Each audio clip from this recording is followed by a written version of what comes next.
The bucket was too heavy. Beatrice Hartley knew this, but she lifted it anyway. Her arms shook as water sloshed over the rim and soaked her worn boots. The cold bit through the leather. She bit her lip to keep from crying out. If she cried out, her stepmother would hear. If her stepmother heard, there would be consequences. "You clumsy fool!" The voice came from behind her. Beatrice flinched. The bucket slipped and crashed to the stone floor. Water spread across the kitchen in a silver flood. Her stepmother, Lady Margaret Hartley, stood in the doorway. Her face was red with anger. Her silk gown rustled as she moved closer. "Look at this mess. You are useless, completely useless." Beatrice dropped to her knees. She grabbed a rag and began soaking up the water. Her hands were already raw from washing. The cold water made them burn. "I am sorry, my lady. I will clean it right away." Sorry does not help anyone. Lady Margaret stepped over the puddle. Her shoes were fine leather. They cost more than Beatrice ate in a month. "Your father should have drowned you at birth. At least then he would have saved us the trouble of feeding you." The words were familiar. Beatrice had heard them 1,000 times. They still hurt. She kept her head down and scrubbed harder. Lady Margaret left in a swirl of perfume and contempt. Beatrice stayed on the floor until every drop was gone. Her knees ached. Her back screamed. She was 23 years old and felt like an old woman. This was her life now. This had been her life for 8 years. When her father died, everything changed. Lord Edmund Hartley had loved his daughter. He had called her his little songbird. He had promised she would marry well and be happy. But he died before he could arrange it. He died and left her to the mercy of his widow. Lady Margaret had never liked Beatrice. She had her own daughter from a previous marriage. Constance was beautiful and spoiled and cruel. Together, they made Beatrice's life a living hell. Beatrice was not allowed to eat with the family. She ate in the kitchen with the servants. But she was not truly a servant. She was something worse. She was a reminder, a burden, a girl with noble blood who scrubbed floors. The servants pitied her but could not help her. They had their own worries, their own survival to think about. Beatrice had learned to survive too. She had learned to keep her head down, to work hard, to make herself small and quiet and invisible. But inside, something still burned. Some small flame of hope. Some tiny voice that said this could not be forever. She finished cleaning and stood slowly. Her dress was soaked. It would take hours to dry. She had only 2 dresses. Both were old and patched and faded. She had been beautiful once. At least her father had said so. Now she could barely remember what she looked like. There was no mirror in her tiny room in the attic. There were no mirrors anywhere she was allowed to go. Constance had mirrors. Constance had everything. She was having her 4th season in London this year. She had rejected 7 proposals. She was waiting for a duke. Only a duke would do. Beatrice wondered what it felt like to reject anyone, to have choices, to have power. She would never know. That afternoon, Beatrice was sent to gather roses from the garden. Lady Margaret wanted them for a dinner party. Important guests were coming. A duke was coming. Beatrice knew better than to ask questions. She took the basket and went outside. The garden was her favorite place. Here, no one watched her.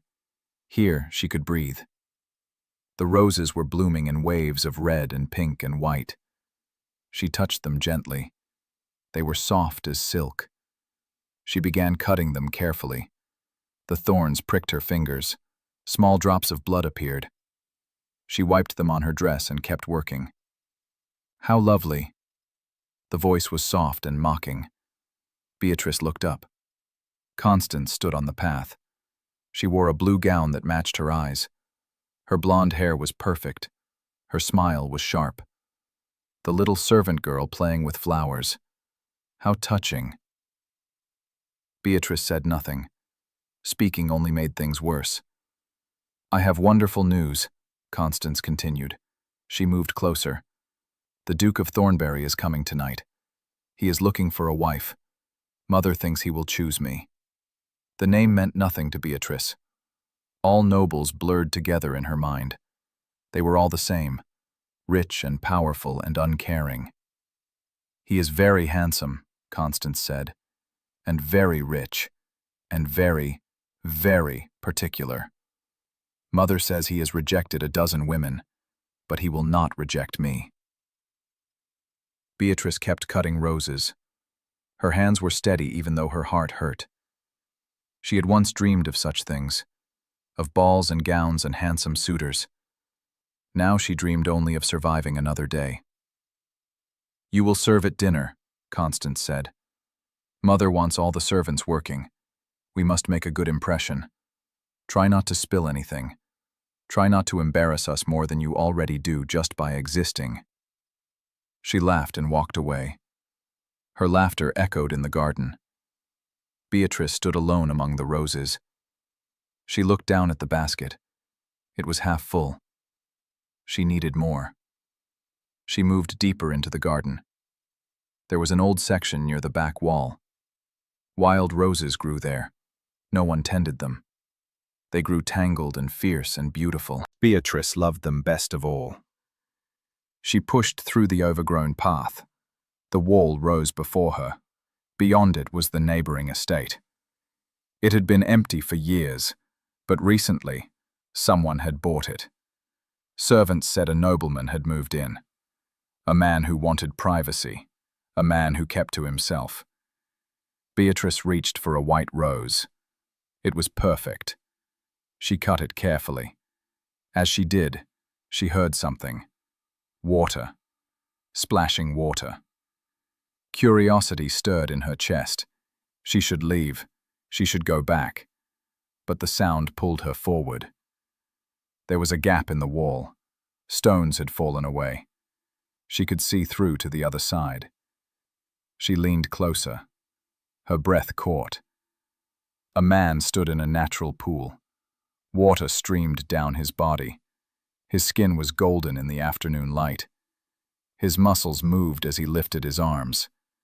His dark hair was wet and gleaming. He was the most beautiful thing Beatrice had ever seen. She should look away. She knew this.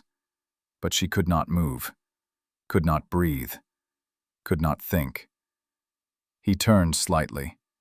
His face was sharp and handsome. His eyes were closed. Water ran down his chest. He looked peaceful, almost sad. Beatrice leaned farther. The stone beneath her hand crumbled. She gasped. The sound was small but clear. His eyes opened. They locked on hers. For a moment, neither moved. The world stopped. Beatrice saw surprise in his face. Then something else. Something dark and intense. She stumbled backward. The basket fell. Roses scattered across the ground. She ran. Her heart pounded so hard she thought it would burst. Behind her, she heard nothing. No shouts, no footsteps. But she felt his eyes on her all the same. The Duke of Thornbury arrived at sunset. Beatrice watched from the kitchen window as his carriage rolled up the drive.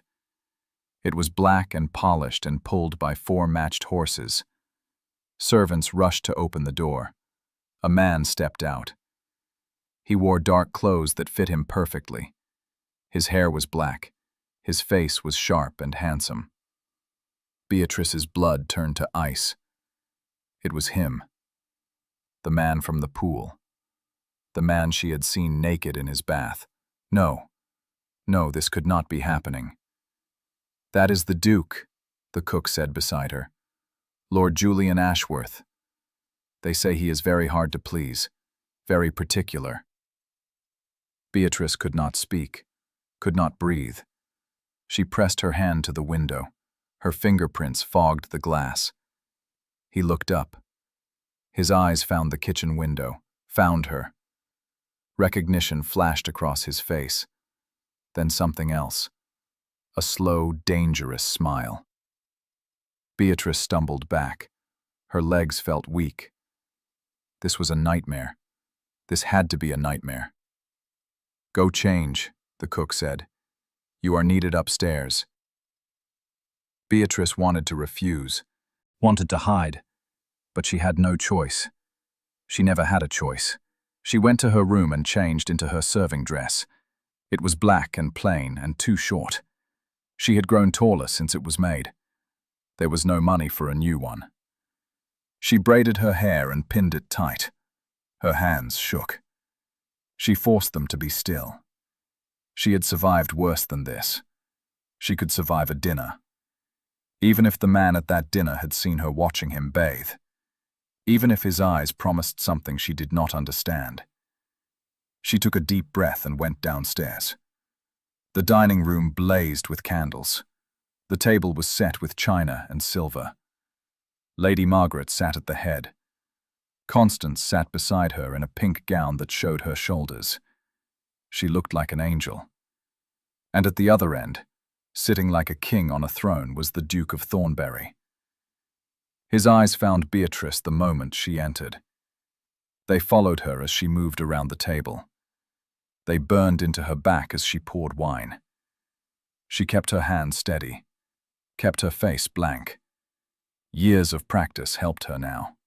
"Your Grace," Lady Margaret said. Her voice was honey-sweet. "We are so honored by your visit. My daughter Constance has spoken of nothing else for days." Constance blushed prettily. "Mother, you embarrass me." The Duke smiled. It did not reach his eyes. "I am the one who is honored. Your home is lovely." His voice was deep and smooth. It made Beatrice's skin prickle. She moved to fill his glass. Her hand brushed the table. For just a second his hand moved. His fingers touched hers. Lightning shot through her. She jerked back. Wine splashed. A few drops hit the tablecloth. "Clumsy girl." Lady Margaret's voice cracked like a whip. "Get out. Send someone who can actually do their job." Beatrice fled. Her face burned. Her heart raced. Behind her she heard the Duke's voice. "Please, it was nothing. An accident. I moved my hand at the wrong moment." She did not wait to hear more. She ran to the kitchen and hid in the pantry. Her whole body shook. What was happening? Why had he touched her? Why had he defended her? The cook found her 10 minutes later. "You are to go to the library. The Duke wants to speak with you." Terror flooded through Beatrice. "Why? What have I done?" "I do not know. But when a duke summons, you go." Beatrice forced herself to move. Each step felt like walking to the gallows. The library was at the end of the hall. The door was open. Candlelight spilled out. She stepped inside. The Duke stood by the window. His back was to her. His shoulders were broad. She remembered what they looked like wet. She pushed the thought away. "Close the door," he said without turning. She obeyed. The click echoed like a gunshot. He turned to face her. His eyes were grey like storm clouds. They studied her face, her hair, her dress. She felt naked under his gaze. "You saw me this afternoon," he said. It was not a question. Beatrice's throat closed. She managed a nod. "I see." He moved closer. Each step was measured, deliberate.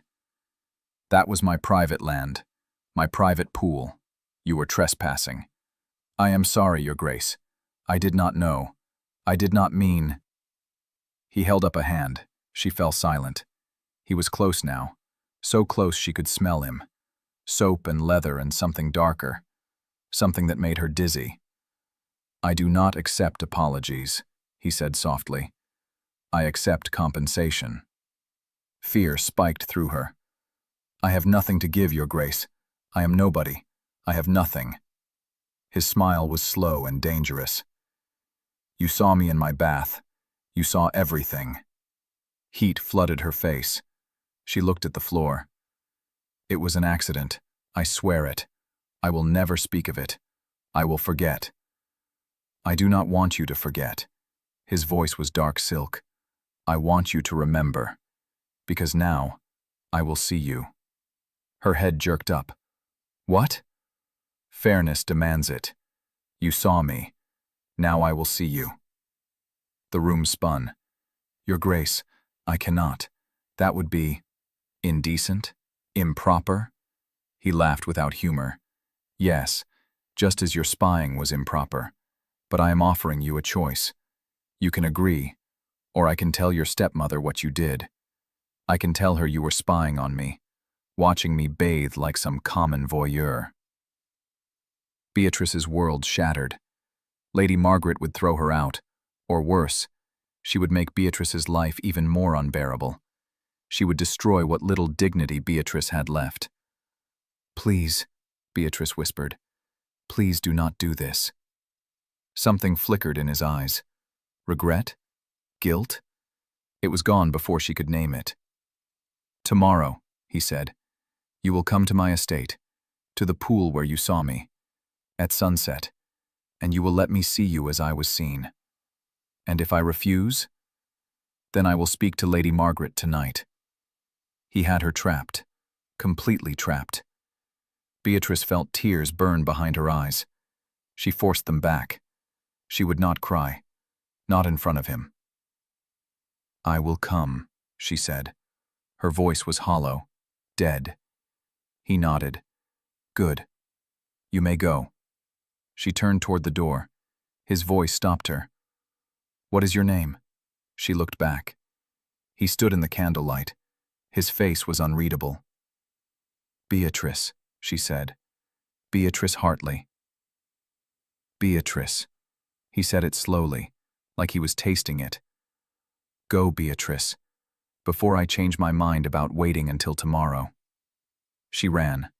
She ran through the house and up the stairs to her tiny room. She locked the door and collapsed on the bed. Her body shook with sobs she could not control. What had she done? What terrible thing had she unleashed? And why, beneath the fear and shame, did she feel something else? Something that made her skin hot and her heart race in a way that had nothing to do with terror. She buried her face in her pillow and cried until there were no tears left. Tomorrow would come. Sunset would come, and she would have to face him again. The next day crawled by. Every minute felt like an hour. Beatrice worked mechanically. She scrubbed floors, she carried water, she did everything she was told. But her mind was elsewhere. At the pool. At sunset. With him. The Duke had left after dinner. Constance had talked of nothing else all morning. He had been polite, interested. He would call again soon. Lady Margaret was already planning the wedding. Beatrice said nothing. She kept her head down and worked. The hours passed. The sun began to sink. Golden light filled the windows. Beatrice's heart hammered against her ribs. It was time. She slipped out through the kitchen. No one noticed. No one ever noticed her. She walked through the garden to the back wall, to the gap in the stones. She could see the pool beyond. The water glowed in the sunset. It looked like liquid gold. She climbed through the gap. Her dress caught on the stones. She heard it rip. She did not care. Nothing mattered now except getting this over with. The pool was surrounded by trees. It was private, hidden, beautiful. She stood at the edge and waited. Her breath came in short gasps. Her hands clenched at her sides. You came. His voice came from behind her. She spun around. The Duke stood beneath the trees. He wore simple clothes, a white shirt, dark trousers. His feet were bare. He looked different. Younger. Almost vulnerable. I said I would, Beatrice replied. Her voice shook. I keep my word. So do I. He walked closer. The setting sun lit his face. His eyes were softer than last night, less cruel. "I will not hurt you, Beatrice. I want you to know that." She laughed bitterly. "You are forcing me to undress for you. How is that not hurting me?" He flinched. For a moment, he looked uncertain. Then his mask returned. "You invaded my privacy. This is justice. This is revenge." "Perhaps." He stopped a few feet away. "But you still came. Why?" "You know why. You threatened me. I gave you a choice. That was not a choice. That was blackmail."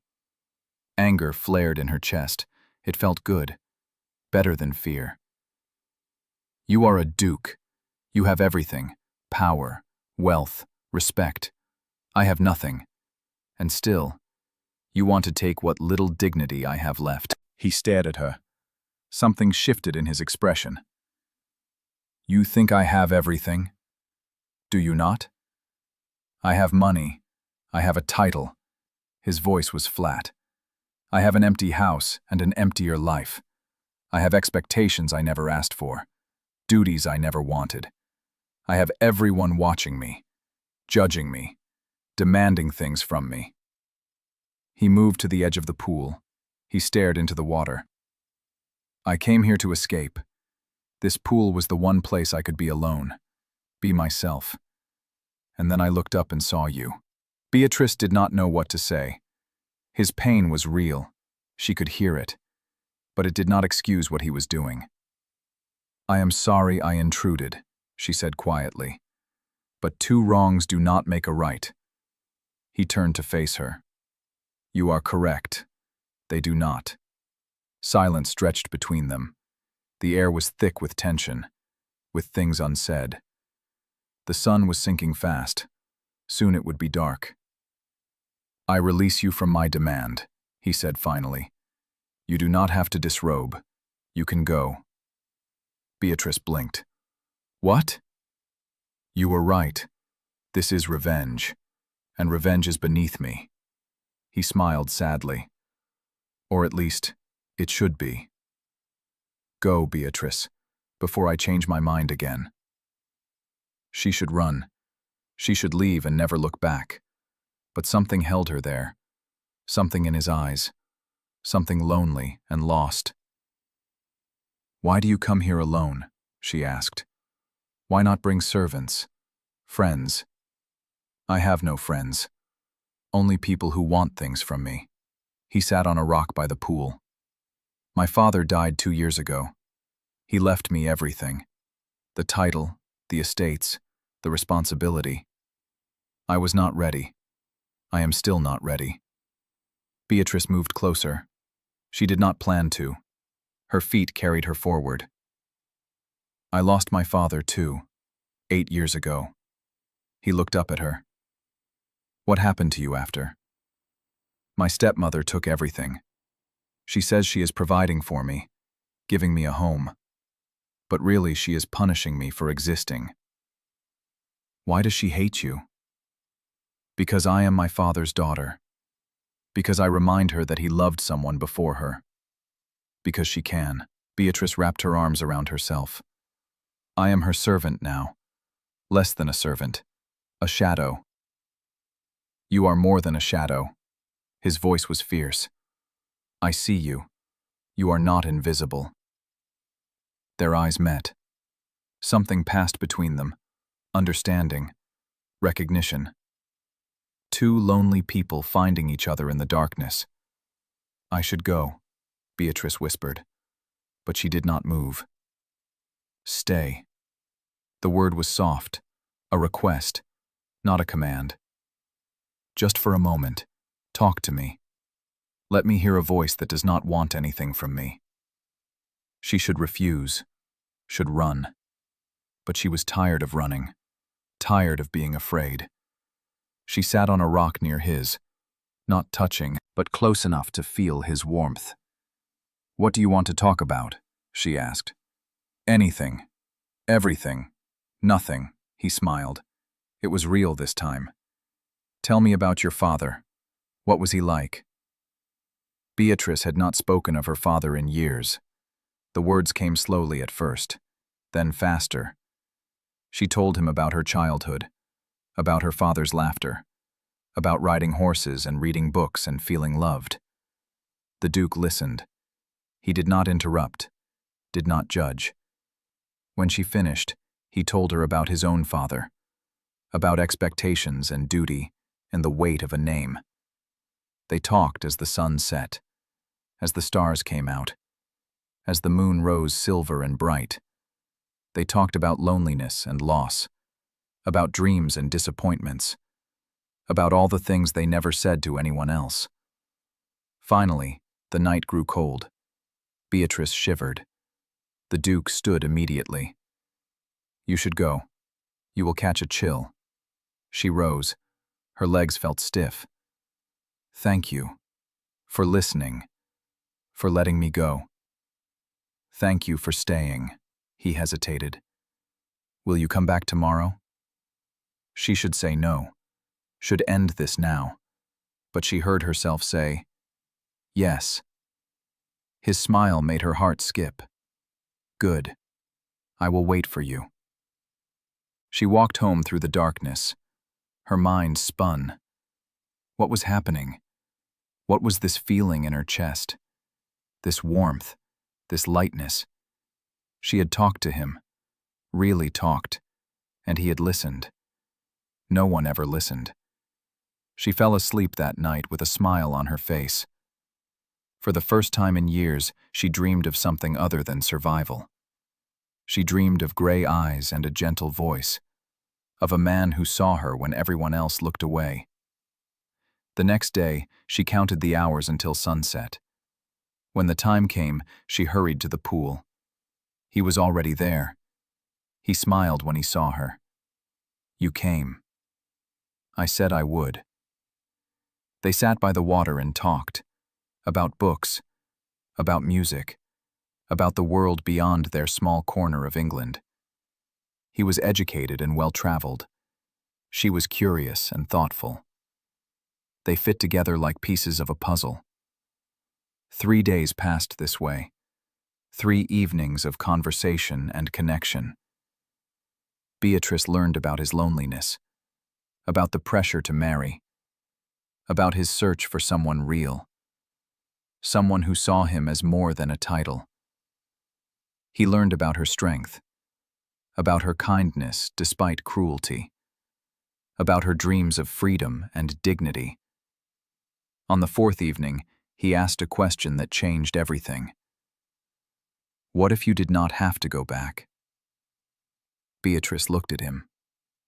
"What do you mean? What if you could leave that house? What if you could have a different life?" "I have nowhere to go. No money. No options." He took a breath. "You could marry me." The world stopped. Beatrice stared at him. "What?" "Marry me. Be my duchess. You would never have to serve anyone again. You would have everything you needed." "Why?" Her voice was barely a whisper. "Why would you want to marry me?" "Because I can talk to you. Because you make me feel less alone. Because you are kind and brave and real." He reached for her hand. His fingers were warm. "Because I think I am falling in love with you." Tears filled her eyes. "You do not know me. Not really. We have only talked for 4 days. I know enough. I know you are everything I have been searching for. Everything I need." "What about Constance, your courtship?" "I never courted her. I met with her family to be polite. But I felt nothing. With you, I feel everything." Beatrice's heart raced. This was impossible. This was madness. Dukes did not marry servants, did not marry girls with nothing. "People will talk," she said. "They will say terrible things. Let them. I do not care." He cupped her face. His touch was gentle. "Say yes, Beatrice. Say you will be mine." She should refuse, should be practical. But when had practicality ever helped her? When had playing it safe brought anything but pain? "Yes," she breathed. "Yes, I will marry you." He kissed her. It was soft and sweet and full of promise. Beatrice felt something break open inside her, something that had been locked away for years. Hope. They married 3 days later. It was a small ceremony with only a vicar and 2 witnesses. The Duke wanted it done quickly, before anyone could object, before anyone could stop them. Lady Margaret had screamed when she found out. She had called Beatrice a whore and a schemer. She had threatened to expose them. But the Duke had silenced her with one cold look and a promise to ruin her reputation if she spoke against his wife. Constance had wept, but her tears were from anger, not sadness. She had lost her prize. Her Duke had chosen the servant over her. Beatrice felt no triumph, only relief. She was free, finally free. The Duke's estate was called Thornbury Hall. It was massive and beautiful, stone walls covered in ivy, gardens that stretched for acres, rooms filled with art and books and light. Beatrice walked through it in a daze. This was her home now, her home. The servants were kind. They called her Your Grace and curtsied. She wanted to tell them to stop, to treat her as they always had. But the Duke said she must accept her new role. She was a duchess now. She must act like one. It was harder than she expected. She did not know which fork to use, did not know how to speak to staff, did not know how to wear the fine gowns the Duke bought her. But he was patient. He taught her gently.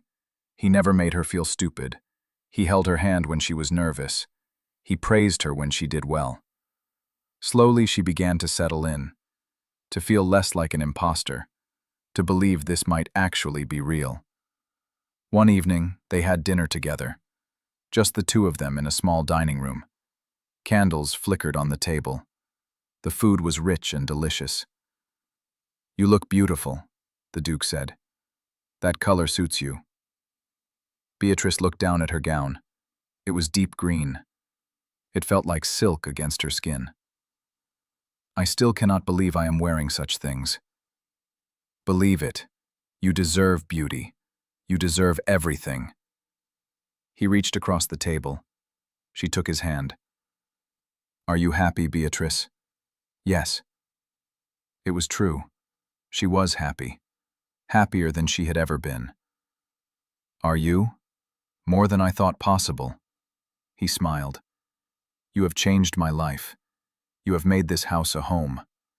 They finished dinner and moved to the drawing room. A fire crackled in the hearth. The Duke poured wine. They sat together on a sofa. His arm rested along the back. His fingers brushed her shoulder. "Tell me something about yourself," he said. "Something I do not know." Beatrice thought. "I love to sing.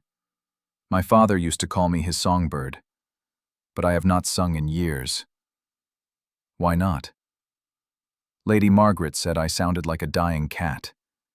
She forbade me from making such awful noise." Anger flashed in his eyes. "She was wrong. Sing for me now." "I cannot. I have forgotten how." "Try."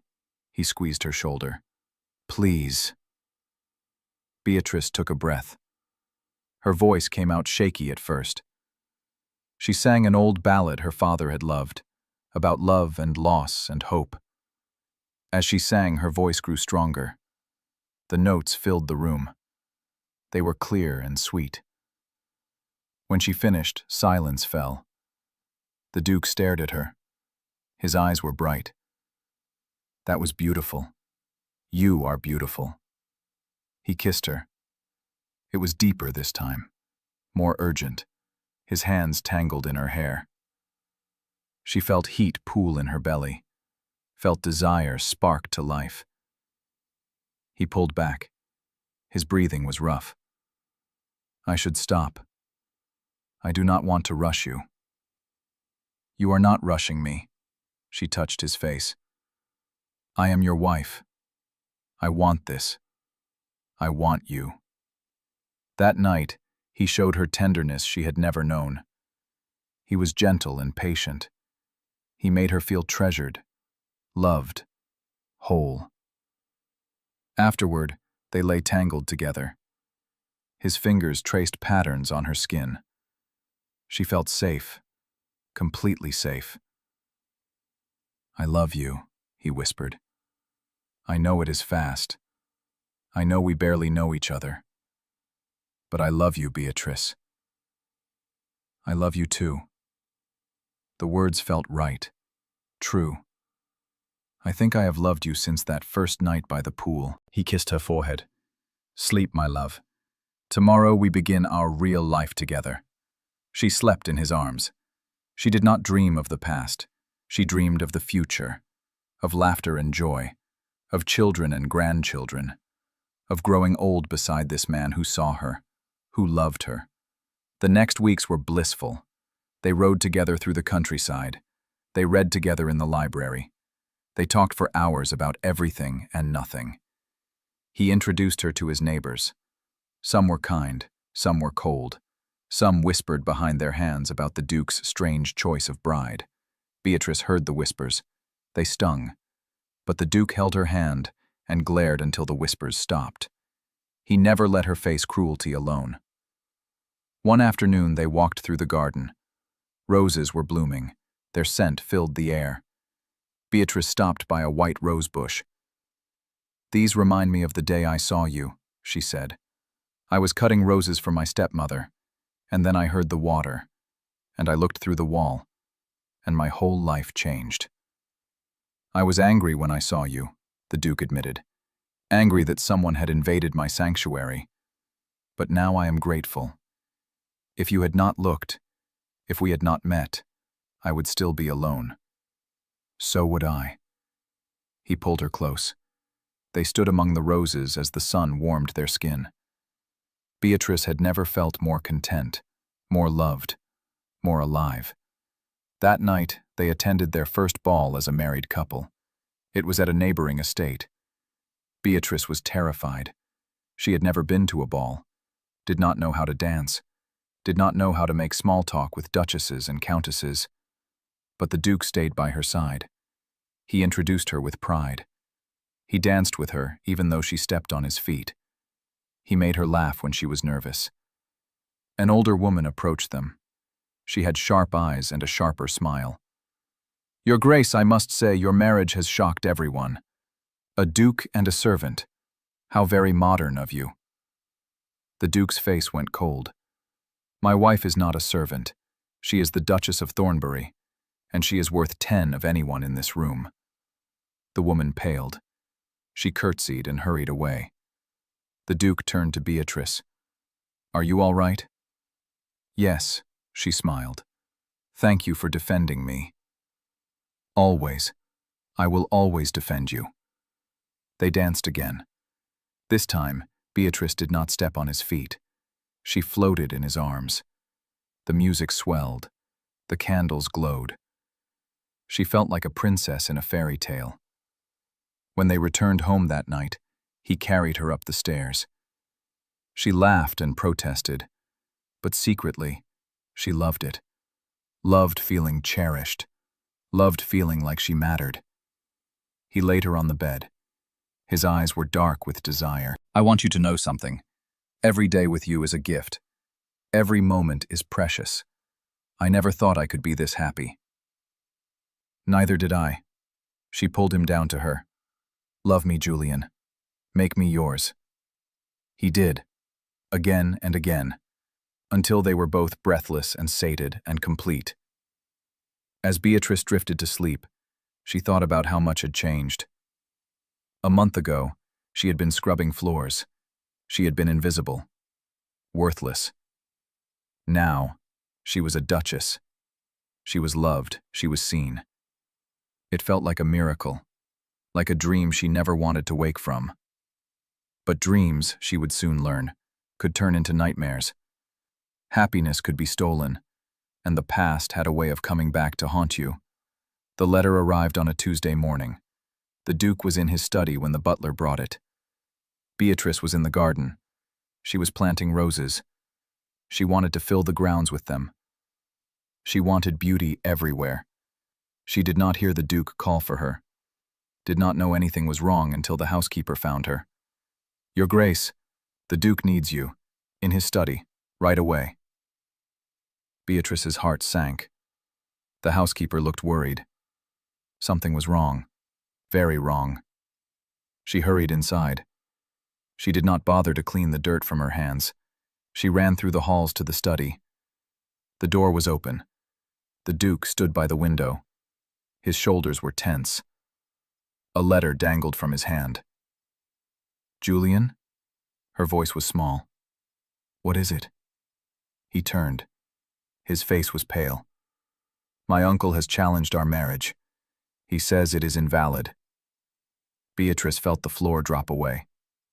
"What? Why?"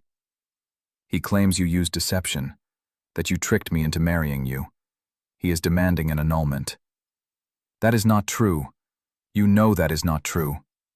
Panic clawed at her throat. "You asked me to marry you. I did not trick you." "I know." He crumpled the letter. "But my uncle is powerful. He has connections in Parliament, in the church. He says the marriage was too hasty, that I was not in my right mind." "Why does he care? Why does it matter to him?" The Duke's jaw tightened. "Because if our marriage is annulled, he is next in line for the title. His son would inherit after me. But if we have children, they inherit instead. He wants to protect his legacy." Beatrice's hands shook. "What do we do?" "I will fight him. I will hire lawyers. I will go to London and fight this with everything I have." He pulled her into his arms. "I will not lose you, I promise." But his voice lacked certainty, and Beatrice heard the fear beneath his words. He left for London the next day. Beatrice wanted to go with him, but he said it was better if she stayed. The journey would be hard. The meetings would be brutal. He did not want her to face the cruelty. So she stayed. She stayed and waited. Days turned into weeks. The Duke sent letters. They were short and vague. The fight was not going well. His uncle had powerful allies. The church was asking questions. Beatrice felt her happiness crumbling. She walked through the house like a ghost. The servants whispered. They pitied her. She could see it in their eyes. Lady Margaret heard about the challenge. She sent a letter. It was full of poison and glee. She said Beatrice had always been worthless, that the Duke would come to his senses, that Beatrice would end up back where she belonged, on her knees, scrubbing floors. Beatrice burned the letter, but the words stayed with her. They echoed in her mind. What if Lady Margaret was right? What if this had all been a mistake? One night, Beatrice stood by the pool where they had first talked. The moon was bright. The water was silver. She thought about walking into it, about letting it pull her under, about ending this pain. But she did not. She was stronger than that. She had survived 8 years of cruelty. She could survive this. She went back to the house. She wrote her own letter. Not to the Duke, to his uncle. She wrote the truth. She told him about her father, about her suffering, about meeting the Duke, about their love. She begged him to leave them alone, to let them be happy. She did not expect it to work, but she had to try. The Duke returned 2 weeks later. He looked exhausted. His face was gray. His eyes were hollow. Beatrice ran to him. He held her tight. "Tell me," she whispered. "Tell me the truth. The church is considering an annulment. My uncle has convinced them I was not of sound mind, that you manipulated me." "No." Tears streamed down her face. "No, this cannot be happening. I will keep fighting. I will not give up." But she heard the defeat in his voice. He was losing. They were losing. That night they lay in bed together.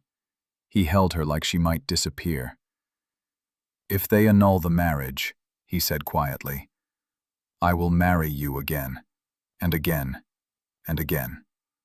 I will never stop fighting for you." What if they forbid it? What if they say you cannot marry me? Then we will run away. We will go to Scotland, to France, anywhere they cannot touch us. You would give up everything for me. Your title, your estate? Yes. His voice was fierce. Without you, they mean nothing. You are my life now, my heart, my everything. Beatrice cried. She cried for the unfairness, for the cruelty of a world that would not let them be happy, for the love that was being ripped away. I am sorry, she sobbed. I am sorry I brought this on you. Never apologize. You have done nothing wrong. This is my uncle's cruelty, not yours. They held each other through the night. Neither slept. They just held on, afraid that if they let go, they would lose each other forever. Morning came too soon. A messenger arrived with another letter. The Duke read it. His face went white. What is it? Beatrice asked. Fear choked her. The church has made a decision. They are granting the annulment. Our marriage is dissolved. The words hit like a blow. Beatrice could not breathe, could not think. The room spun. No, she whispered. No, no, no. The Duke crushed the letter. I will appeal. I will fight this. I will... Stop. Beatrice's voice was hollow. Stop fighting. What? No. I will never stop. You will lose everything. Your title, your home, your future. All because of me. I do not care. I care. She stepped back. Tears poured down her face. I care. I will not let you destroy your life for me. I am not worth it. You are worth everything. I am nothing. The words tasted like ash. I was always nothing. Your uncle is right. I do not belong in your world. I never did. Beatrice, do not say that. I am leaving. She turned away. I am leaving before I ruin you completely. No! He grabbed her arm. No, you are not leaving. We will figure this out, together.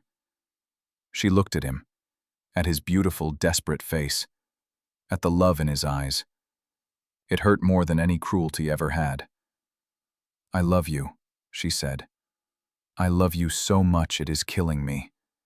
But I have to go. For you. For your future. She pulled away. She ran from the room, from the house, from the only happiness she had ever known. She did not know where she was going, did not care. She just ran. Behind her, she heard him calling her name, heard the anguish in his voice, but she did not stop. She ran until her legs gave out, until she collapsed in a field, until she had nothing left but tears and heartbreak. She had lost him. She had lost everything. Again. Beatrice did not know how long she lay in the field. Hours, maybe days. The sun rose and set. She did not care. Finally, she stood. Her body ached. Her heart was a hollow shell. She had nowhere to go. No home, no money, no future. She walked without direction. She ended up at a small church. It was old and simple. The door was open.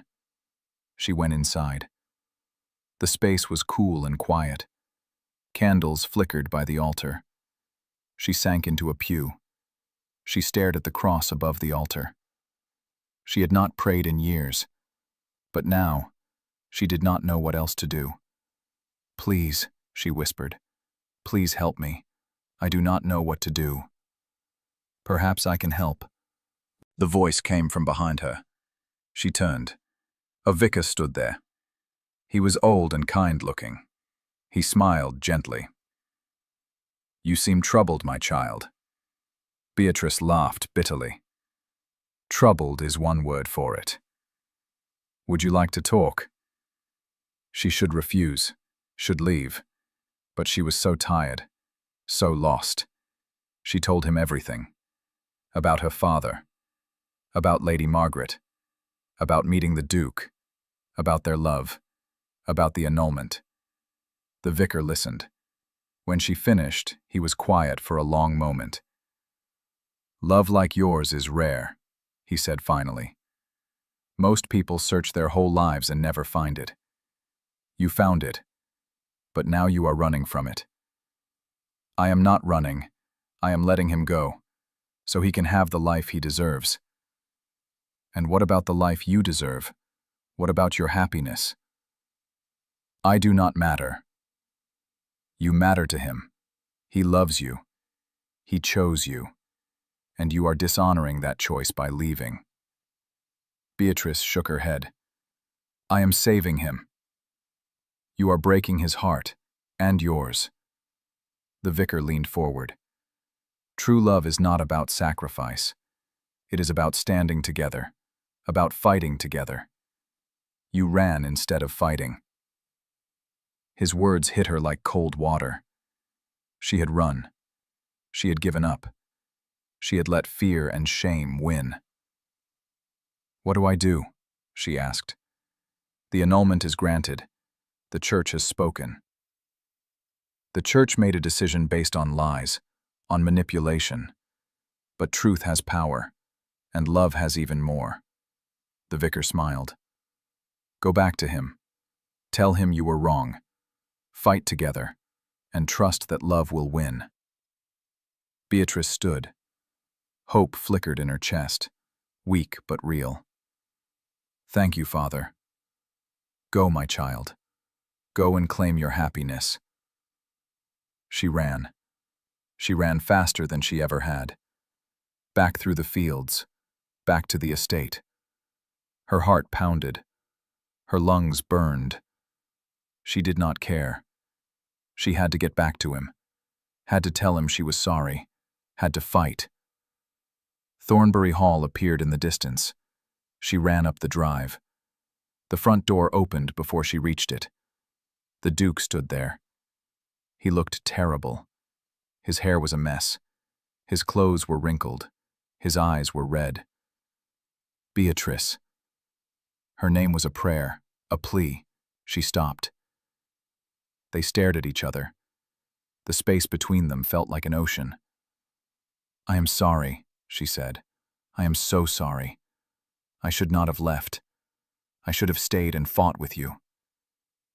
"You came back." His voice broke. "I thought I had lost you." "You will never lose me. Not if you still want me." He crossed the distance in 2 strides. He grabbed her and kissed her. It was desperate and fierce, and full of everything they had almost lost. When they broke apart, they were both crying. "I have something to tell you," he said. "I went to London again. I spoke to the Archbishop himself. I showed him our marriage certificate. I told him everything, about how we met, how we fell in love, how real it is." "What did he say?" "He said the annulment was granted under false pretenses, that my uncle lied, that our marriage is valid." The Duke's smile was brilliant. "We are still married, Beatrice. Nothing can separate us now." Joy exploded in her chest. "Truly?" "Truly. My uncle has been censured, his reputation is ruined, and we are free." She kissed him again. She kissed him with everything she had, with all the love and gratitude and relief she felt. "I love you," she said between kisses. "I love you so much." "I love you too, forever." They went inside together. The servants were gathered in the hall. They cheered when they saw them. Beatrice laughed. She could not stop laughing. She was so happy she felt like she might burst.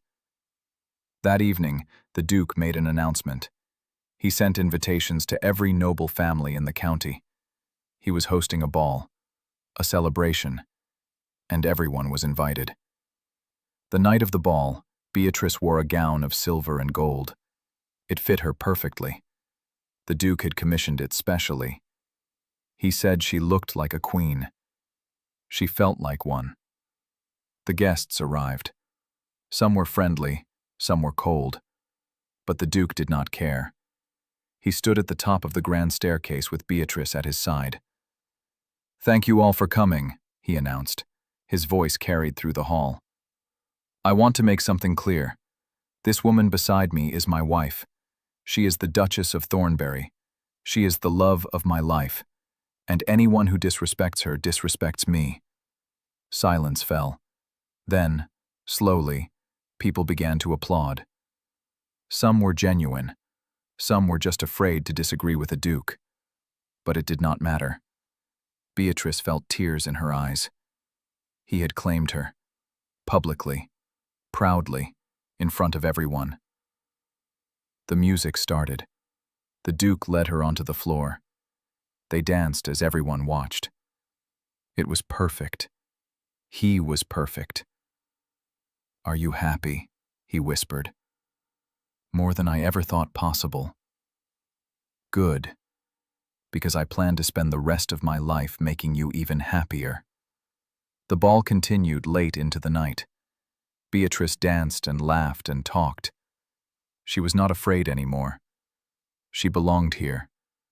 She was a duchess. She was loved. When the last guests left, the Duke and Beatrice walked through the garden. The moon was full. The roses glowed silver. They stopped by the pool where they had first truly met. I will always be grateful for that day, the Duke said. The day you saw me bathing. The day you looked through the wall and changed my life. I am grateful too, even though I was terrified. And I was an arrogant fool, demanding to see you in return. He shook his head. I am sorry for that. I should never have threatened you. You were hurt and lonely, and you did not know me yet. She took his hand. But you learned. You changed. You became the man I love. You made me that man. You made me better. They kissed beneath the stars. It was soft and sweet and full of promise. Come, he said. Let us go home. Home. The word filled her with warmth. She had a home now, a real home, with a man who loved her, who saw her, who chose her every day. They walked back to the house hand in hand. The windows glowed with candlelight. It looked welcoming, beautiful, perfect. Inside, they climbed the stairs to their room. The Duke closed the door. He pulled her close. I have one more thing to tell you. What is it? I spoke to a doctor. He confirmed what I suspected. He placed his hand on her stomach. You are with child. We are going to have a baby. Beatrice gasped. Her hand covered his. Truly? Truly. Our son or daughter will inherit everything. Will know nothing but love. Will grow up strong and kind, just like their mother. She cried. They were happy tears, joyful tears. She had everything now. Everything she had ever wanted. Everything she had never dared to dream. Thank you, she whispered. Thank you for seeing me, for loving me, for giving me this life. Thank you for loving me back, for making me whole, for being my home. They held each other as the night deepened.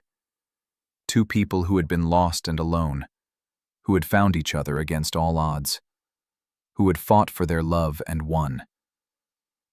Beatrice thought about that girl who had looked through the wall, that scared, broken girl who had no hope. She wished she could tell her that everything would be okay, that happiness was coming, that love was real. But maybe that girl had known. Maybe that was why she had looked through the wall in the first place. Maybe her heart had recognized something her mind could not understand. That on the other side of fear was everything she had ever wanted. That sometimes the most improper thing you could do was exactly the right thing. That love, real love, was worth any risk, any fight, any sacrifice. And that she, Beatrice Hartley, Duchess of Thornbury, was worthy of it all. She fell asleep in her husband's arms. She did not dream of the past. She did not worry about the future. She simply existed in the present, in this moment of perfect, complete happiness.